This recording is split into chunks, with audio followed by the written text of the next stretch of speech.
我係律敦治嘅院牧，今日同大家分享心靈需要與關懷，永恆嘅盼望。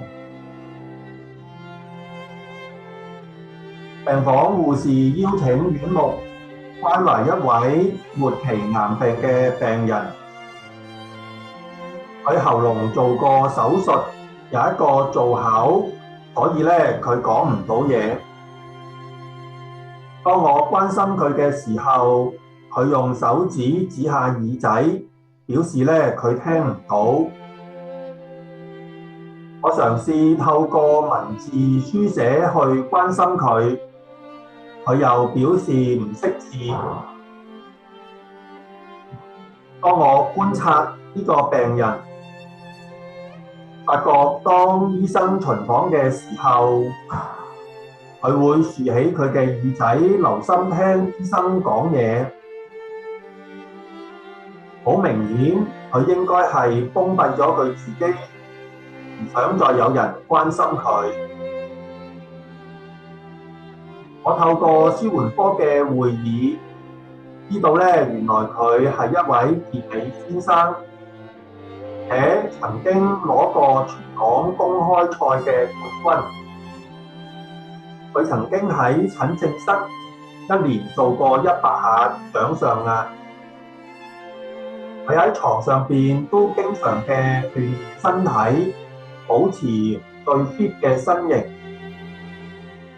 近日因為身體轉差，體能轉弱，慢慢佢就失去咗佢引以為傲健美嘅體格。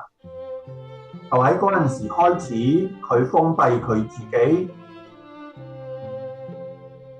於是有一日，我同佢講：你知唔知喺天國裏邊，人唔需要再操練，都會 keep 住咁 fit，而且比你喺地上邊最 fit 嘅時候，喺天國嘅身體仲要 fit 好多倍。佢抬頭望下我，顯露出笑容。佢開始對信仰產生興趣。從嗰日起，佢再次嘅開朗返。佢好願意攞起支筆寫字同人溝通。見到我嘅時候，佢會豎起佢嘅手指公。有時佢又會親吻我送俾佢嘅十字架。人係十分之需要有盼望，盼望影響住我哋每一日生活嘅態度。只要有盼望，喺困苦之中，人係可以活得精神一啲。多謝各位收聽，一個 QR code 可以幫你到律敦治醫院牧事工嘅網頁。